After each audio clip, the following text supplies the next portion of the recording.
I think I found it. After years of searching across Spain, the United Kingdom, and Malaysia, I finally found the city that has everything: the food, the cost, and the soul. But in 14 days, I have to pack my bags and leave. Not because I want to, but because I'm not allowed to stay.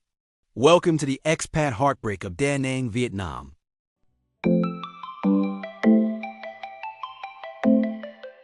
It is a place where your heart says yes, but your visa application says try again later.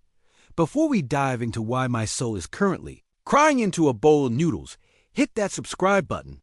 Da Nang is a visual masterpiece where the mountains literally shake hands with the sea. You have the marble mountains on one side and the vast Blue Mai Key beach on the other. Walking through the streets, work never feels like a grind. You are surrounded by this incredible third-place culture. It is a city of hidden alleys and vibrant coffee shops, where the Wi-Fi is fast and the condensed milk is thick. Living here feels like one continuous mango sticky rice moment. It is that joy of finding a world-class seafood feast, but for price of a mediocre sandwich back home. In Hong Kong, a tiny studio would cost a week of rent. Here, that covers your entire month in a high-rise overlooking the Dragon Bridge.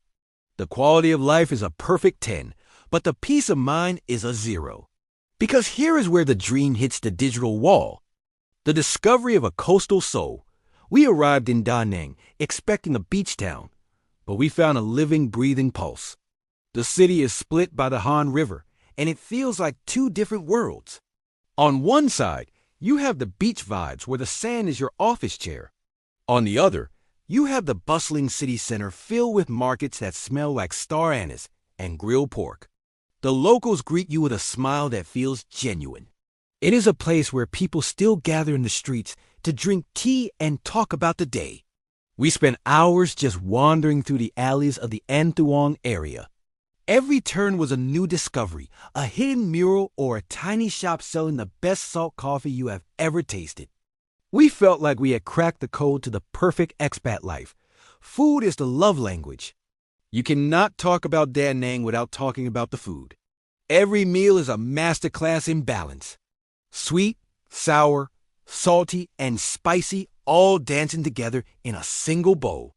We became regulars at a small mee kwang stall where the lady didn't speak English, but she knew exactly how much chili we liked. The bun cha here is legendary, with smoky pork patties that haunt my dreams. And don't even get me started on the seafood. We sat at plastic tables on the sidewalk, peeling prawns while the sea breeze cooled our faces. It is the kind of eating experience that makes you realize how much flavor we sacrifice for convenience back home. Even the simple act of buying a baguette from a street vendor felt like a celebration. The banh mi here is a work of art, crunchy on the outside and a party on the inside. The people and the pace. The pace of life in Da Nang is what really captured our hearts. It is energetic without being frantic. People work hard, but they also know how to stop and watch the sunset. We saw groups of retirees doing Tai Chi on the beach at 5 a.m. We saw families sharing massive meals on the sidewalk at 10 p.m. There is a sense of community that feels missing in many modern cities. Even as expats, we were welcomed into the fold with open arms. The local baristas started remembering our names and learned our specific coffee quirks. It started to feel like home faster than we expected. That is the danger of Da Nang. It lures you in with comfort and then breaks your heart with paperwork. The great visa heartbreak. This is where the story takes a turn. You find the perfect apartment, the perfect coffee shop, and the perfect routine. Then you realize that your 90-day e-visa is ticking down like a time bomb. Vietnam is like the world's best date who refuses to meet your parents. There is no clear path for a long-term stay for most. You are forced into visa runs, flying to another country just to turn around and come back. It turns your life into a series of 90-day sprints. For a while, we thought we could handle the uncertainty. But eventually, you won't know you'll be there for the spring. The anxiety of will they let me back in starts to overshadow the joy of the sunrise. It is a beautiful cage with a very short lease. The pivot to the Philippines. As much as our hearts wanted to stay in Da Nang, our spreadsheets were screaming at us. We started looking at BGC in the Philippines as the rational alternative. It is a massive contrast. Da Nang is organic, messy, and filled with character. BGC is planned, polished, and filled with skyscrapers.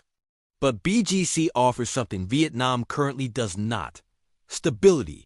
The SRRV residency in the Philippines is the ultimate safety net. It is a way to finally stop running and start building.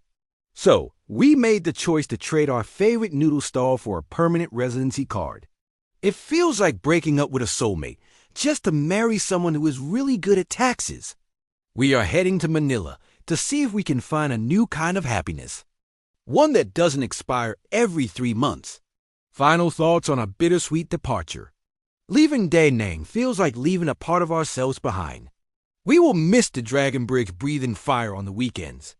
We will miss the sound of the ocean while we answer emails. But expat life is about adaptation, not just location. We are taking the lessons of Da Nang with us. The lesson that community matters more than square footage. The lesson that a good noodles can fix almost anything.